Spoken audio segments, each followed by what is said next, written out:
বিসমিল্লাহির রহমানির রহিম।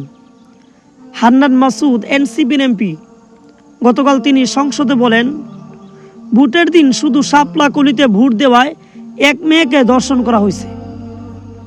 খবরটি যখন ছড়িয়ে পড়ে, সার্কেল এসপি সাহেব 1 ঘন্টা পর বলেন, এরকম কোনো ঘটনা ঘটে নাই। 3 দিন পর মামলা হয়েছে। আজকে 44 দিন পার হয়েছে, ডিএনএর রিপোর্ট আসে নাই। তাদের সিভিল 7 জন অফিসার তদন্ত করেছে, কিন্তু দুঃখের বিষয় রিপোর্টে কি আসছে সেটা সে জানে না। অথচ 1 সপ্তাহের ভিতরে ডিএনএ রিপোর্ট দেওয়া যায়। এটা গণতান্ত্রিক বাংলাদেশ।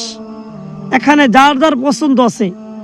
আমার পছন্দ হয়েছে না, তোমাকে ভোট দিব না, এটা আমার ব্যক্তিগত ব্যাপার। শুধু তাই না, ধানের শীষে ভোট না দেওয়ায় বাংলাদেশে অনেক ধর্ষণ হয়েছে, কিন্তু বাঙ্গু মিডিয়ায় তা আসেনি। 2018 সালে ধানের শীষে ভোট দেওয়ায় ধর্ষণ করা হয়েছে এক মেয়েকে। তাহলে কি দাঁড়ালো? যে মজলুম সে আবার জালিম। তাহলে গণতান্ত্রিক মূল্য কই রইল? এরপর থেকে শুরু করে আজ পর্যন্ত মোট 11 ধর্ষণের খবর জানা যায়। শুধু তাই না, 1 বছরে 401 জন ধর্ষণ হয়েছে। ইসলামে ধর্ষণ একটি ভয়াবহ জুলুম ও গুরুতর অপরাধ।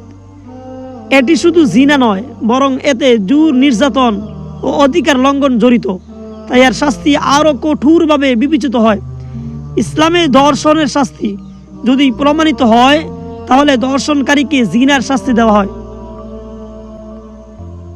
যদি বিবাহিত হয়, রজম অর্থাৎ পাথর মেরে মৃত্যুদণ্ড। যদি অবিবাহিত হয়, 100 বেত্রাঘাত ও কিছু ক্ষেত্রে নির্বাসন। এখন বলেন আমার দেশের কি অবস্থা? আজ এক বোনের ধর্ষণের প্রতিশোধে আইনের বিচার নর্মাল ভেবে 12 বছরের এক ছেলে পরপর 4 বার গুলি করে দর্শককে হত্যা করে। এই কাজটা আপনি কিভাবে দেখেন?